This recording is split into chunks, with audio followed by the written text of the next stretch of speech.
1 Coríntios, capítulo 3.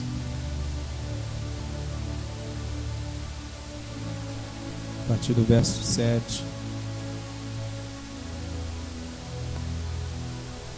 Hoje, Deus falou ao meu coração. Eu estava pensando na mensagem desde ontem, no trabalho. Deus falou ao meu coração sobre trabalho. Nós estaremos falando aqui, meus irmãos, sobre trabalho. Quantos trabalham? Quantos trabalham? Poucas pessoas ainda não trabalham, né? Mesmo no lar você trabalha, amém? Só que eu não vou falar aqui do seu trabalho, nem do meu. Não vou falar do trabalho que traz o alimento, que traz as coisas materiais, o sustento, a sobrevivência, não. Deus falou no meu coração para a gente estar falando aqui de trabalho no reino de Deus. E se eu não estou enganado, eu ouvi alguém falando sobre isso há pouco tempo. Não sei se foi o pastor, não sei se foi o pastor Wagner que falou a respeito dessa passagem aqui. Eu não me lembro se eu ouvi em outro lugar,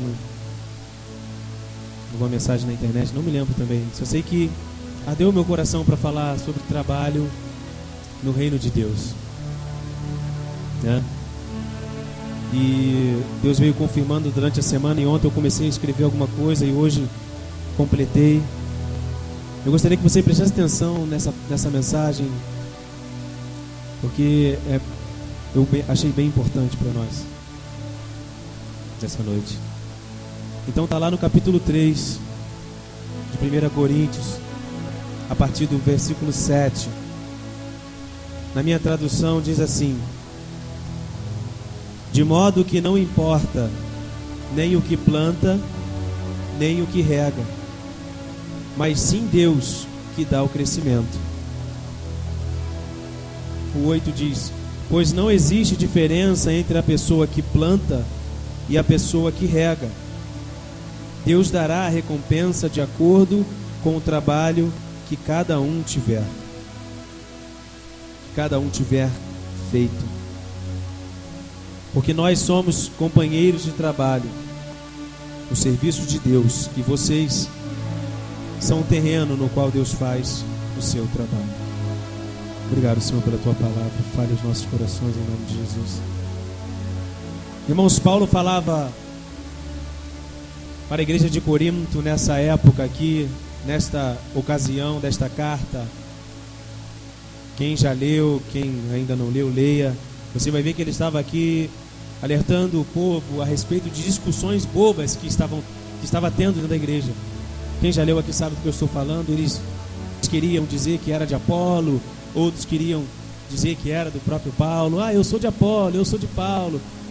Por quê? Por que isso? Porque foram convertidos através do que Paulo falou, ou seja, encontraram Cristo, o Espírito Santo os visitou através de um deles.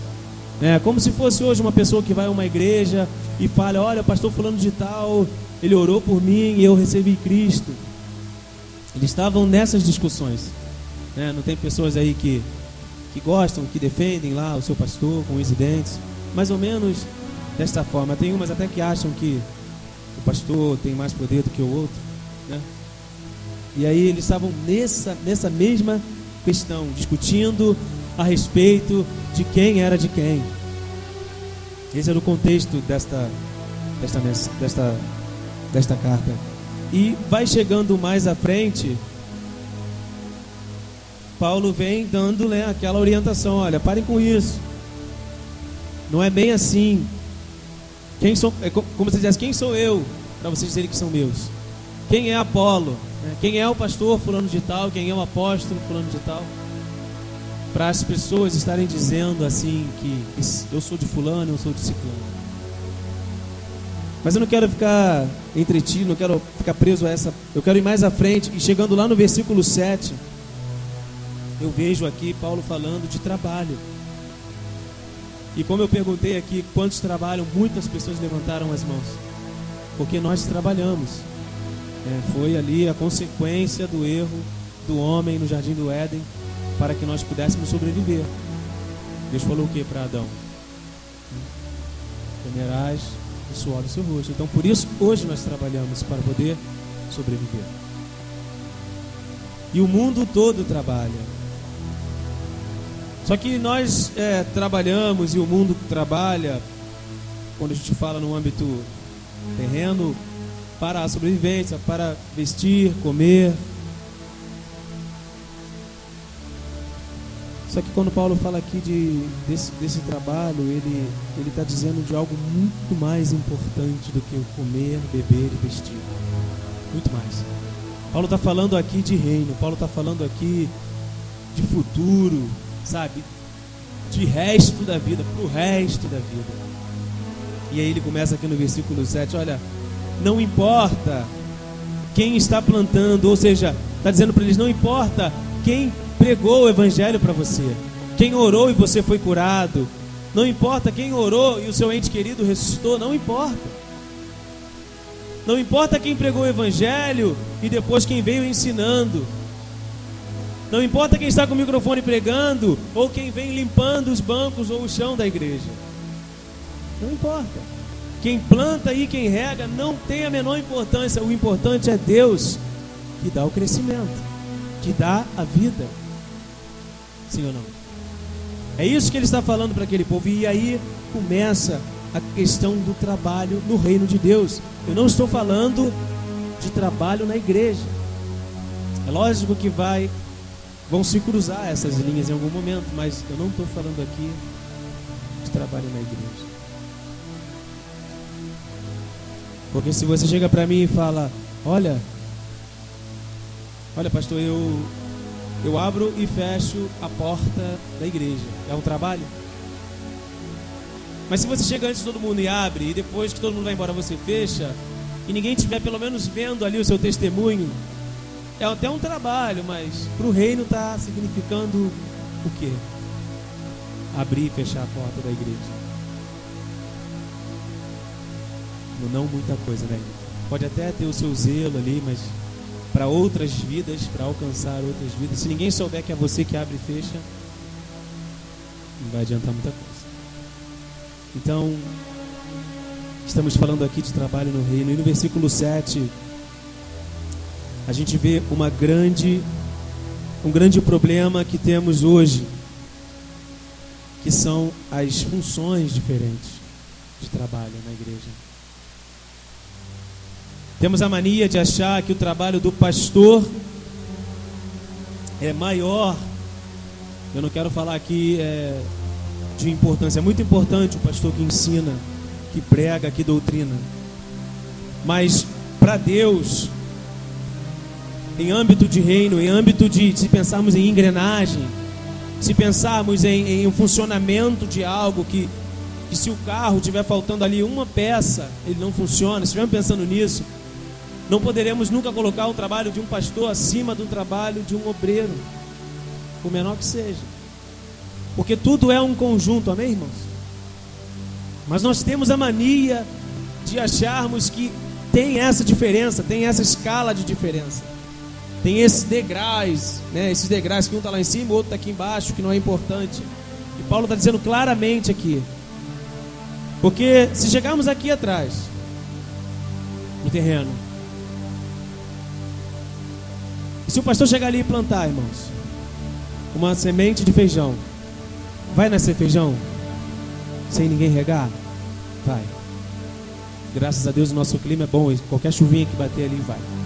Agora, se um de nós, que não somos, talvez o obreiro ali, o porteiro, chegar lá e ficar molhando sem ter plantado, vai nascer feijão?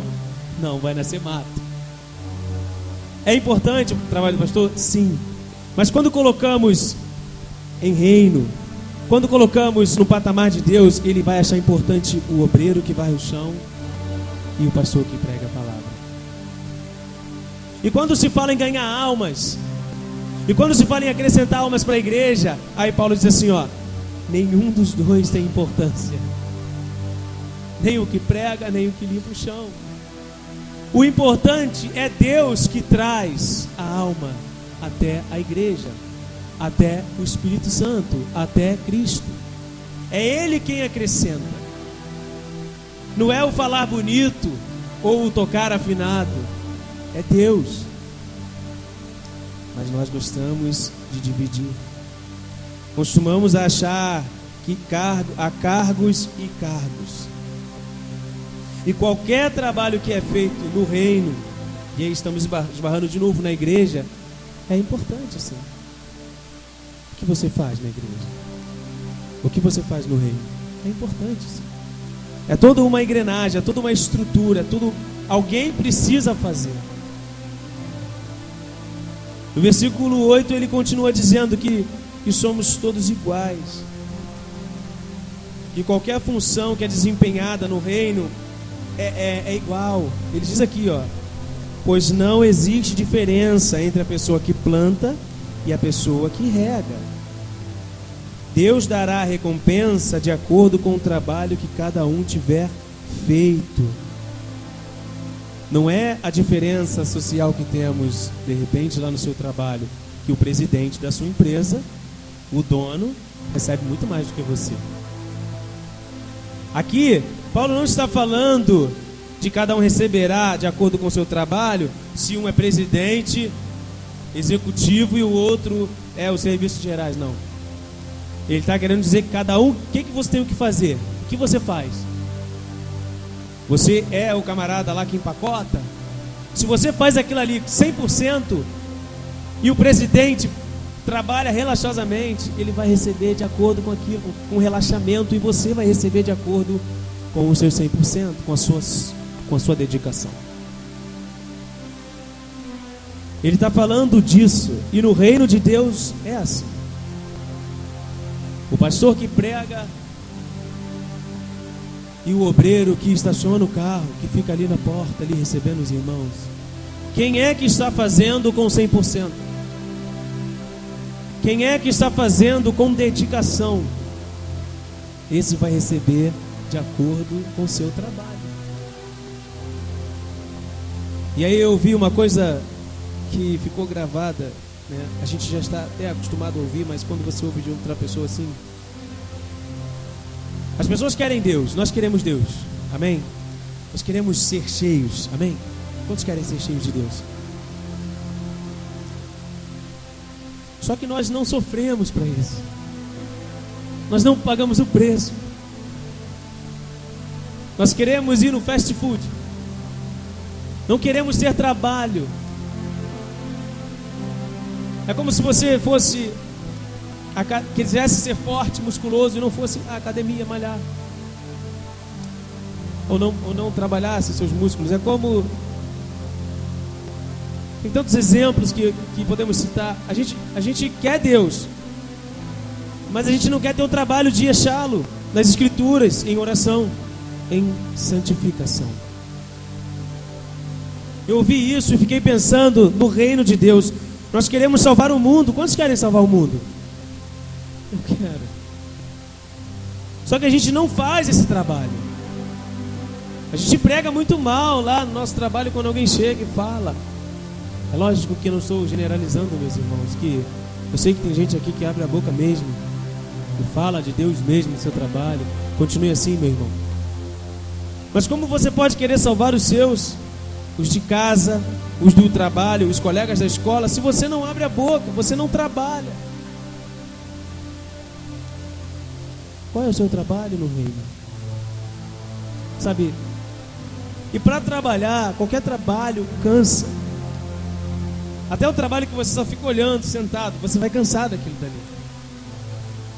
Até um trabalho que para muitos é bom, sei lá, o jogador de futebol, chega uma hora que ele cansa, é obrigado a fazer aquilo ali. Qualquer trabalho, qualquer coisa que é forçada vai acabar cansando.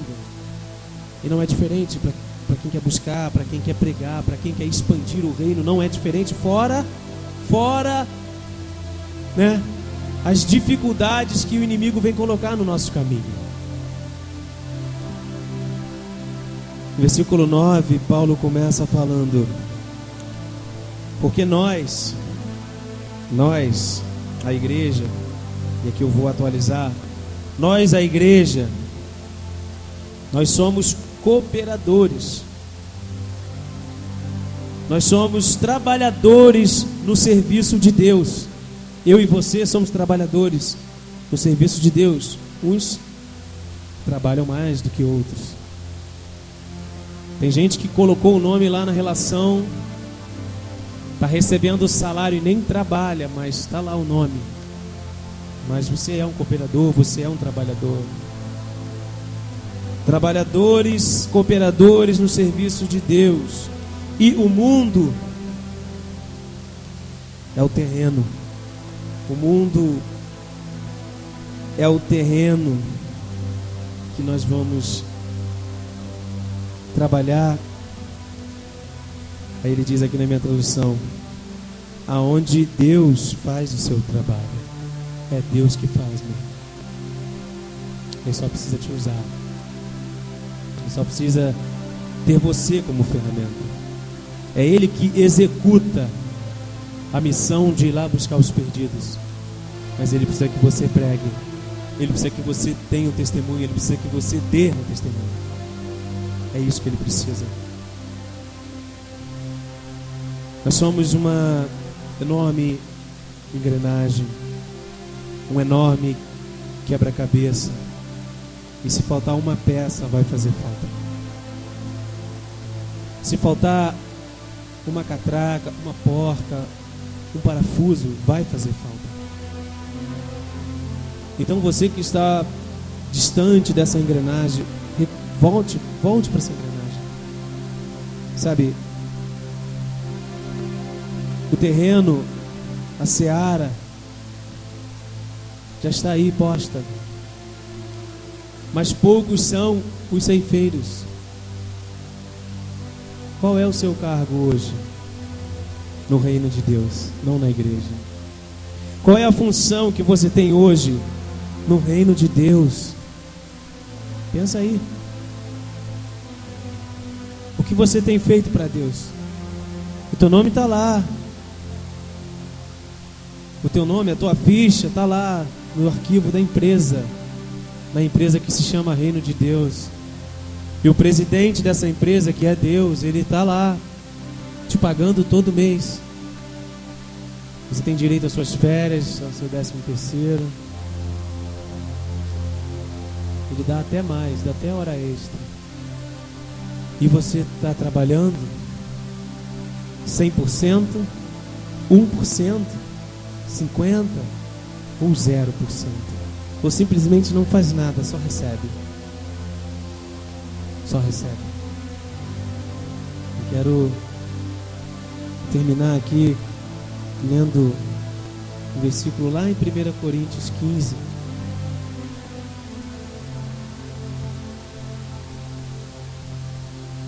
Que diz, a partir do verso 58, para completar,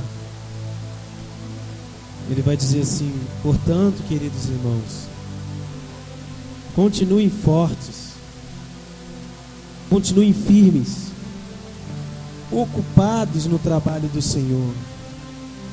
Continuem ocupados no trabalho do Senhor, ou seja, já estão fazendo, pois vocês sabem que todo o seu esforço nesse trabalho sempre traz proveito. Ou seja, em outras traduções, o seu trabalho não é vão no Senhor. E numa tradução da Bíblia de Jerusalém, ele vai dizer: continue incessantemente no progresso da obra. E na parte do esforço, ele fala assim, ó: toda a sua fadiga, ou seja, todo o seu cansaço não será vão. Porque cansa. Porque fazer a obra cansa. Então dá para chegar à conclusão de que se você estiver descansado, é porque não está fazendo. Não está fazendo o seu papel, não está correspondendo ali o que você colocou no seu currículo quando ingressou nessa empresa. Agora, para que você veio para cá? Se você não quer trabalhar, você somente quer salvação, somente quer as bênçãos e nada mais. Só isso. Não se importa nem com aquele que está ali ao seu lado perdido. Não se importa.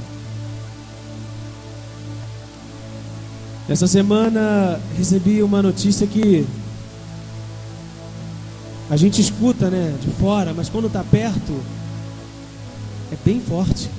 Um amigo nosso tentou o suicídio por 2 vezes. Alguns aqui podem até conhecer. Irmãos, eu já ouvi isso várias vezes, já até vi, sabe, situações desse tipo. E até na profissão a gente já viu, na profissão que exercemos no momento. Mas são outras pessoas que a gente não conhece. Mas quando é alguém que a gente conhece, que viu crescer, por um momento eu estava em uma festa, quando eu recebi essa notícia, e por um momento a minha mente fugiu assim, sabe? Era até uma cerimônia de casamento, eu deveria até estar prestando atenção no que estava acontecendo, mas a minha mente fugiu assim, foi um lugar que eu falei, meu Deus, como pode, né? Eu nunca tinha parado para pensar, a pessoa chegar nesse ponto de tentar tirar a sua própria vida. Sabe, ela não só quer deixar os seus problemas de lado, que na maioria são problemas.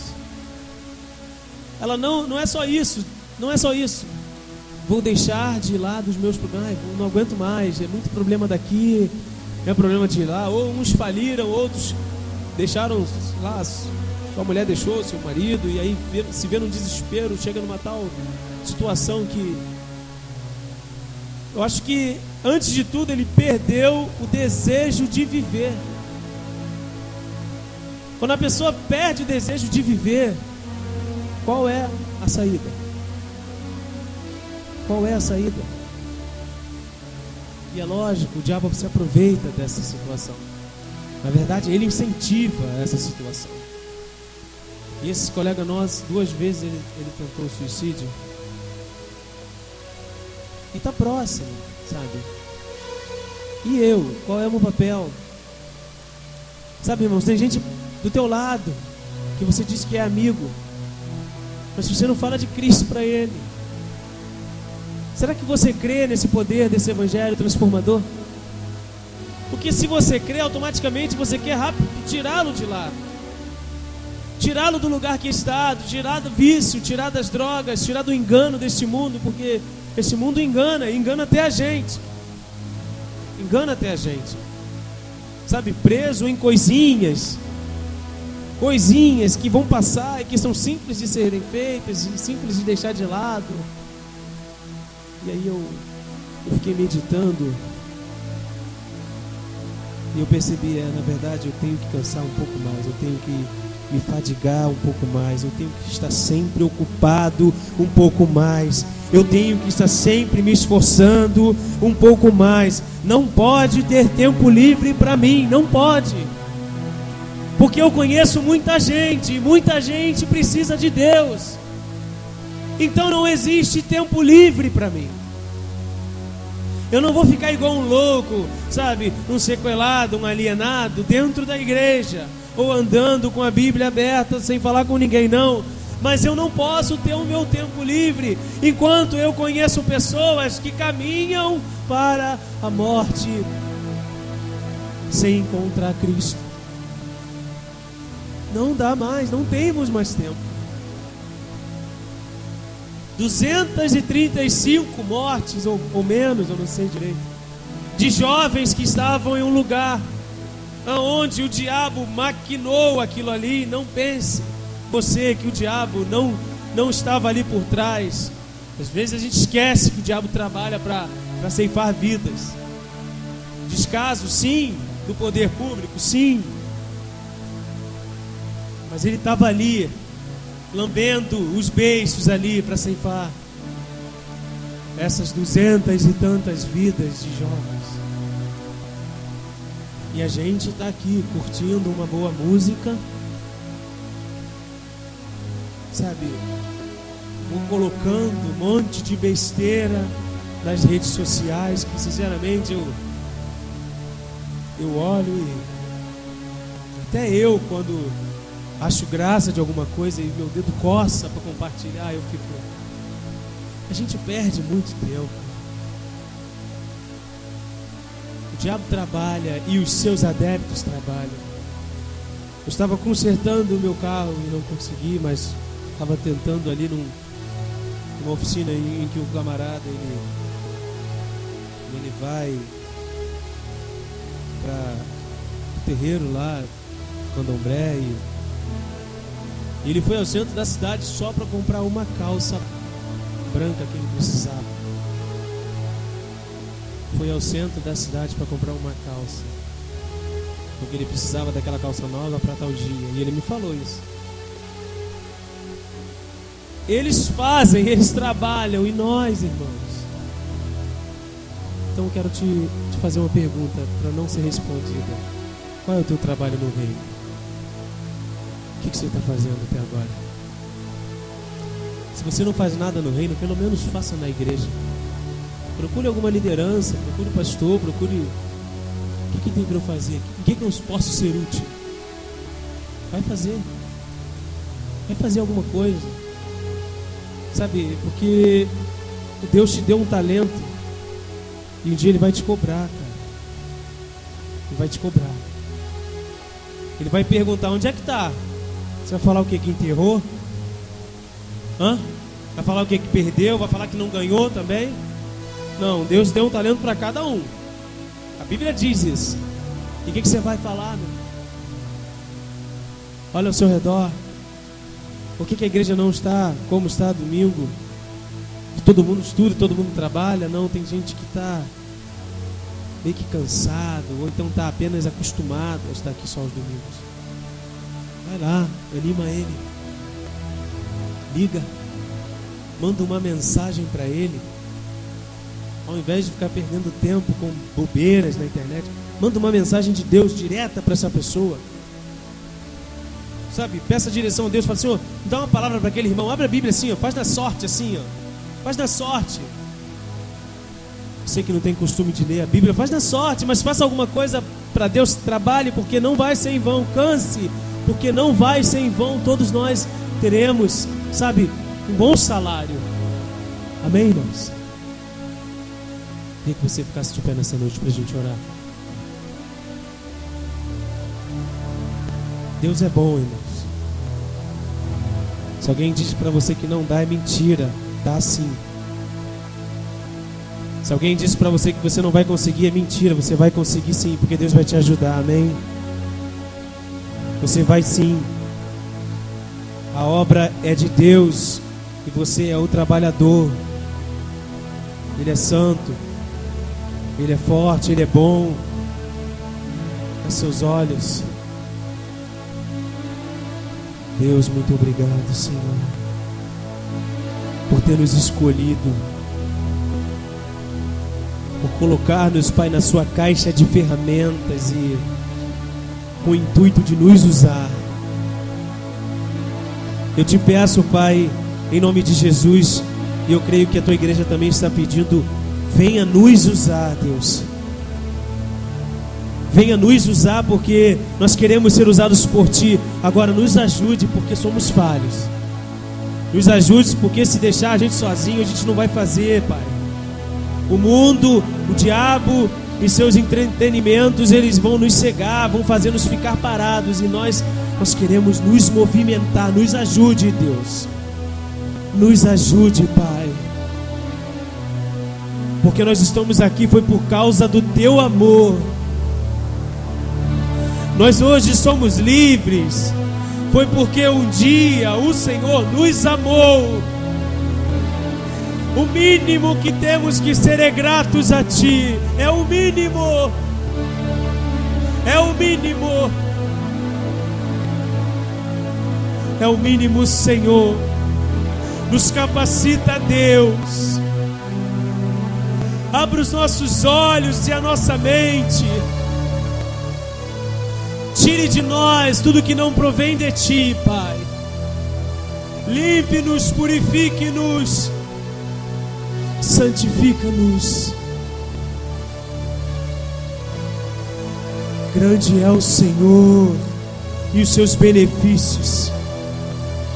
Então nós sabemos, Pai, que o Senhor quer-nos bem. Nos capacite mais e mais, em nome de Jesus, em nome de Jesus.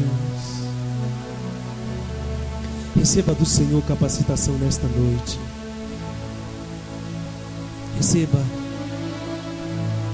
Receba a capacitação, receba a ousadia, receba intrepidez quando abrir a sua boca. Receba entendimento da palavra. Receba a unção, receba a cura, receba a libertação do pecado que te prende, receba. Santo, forte, tudo és para mim. Santo, forte, tudo és para mim, por causa do teu amor, vivo para ti, por causa da tua dor, descobri o amor. És tão lindo, tão maravilhoso.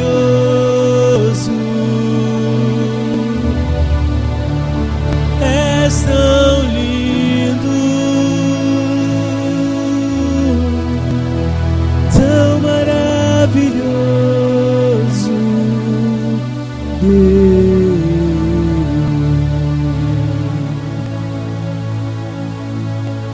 Amém, Jesus. Amém, Jesus. Esteja conosco, Pai. Ajude aquele que quer, Senhor. Ajude aquele que quer, Deus. Ajude, Senhor.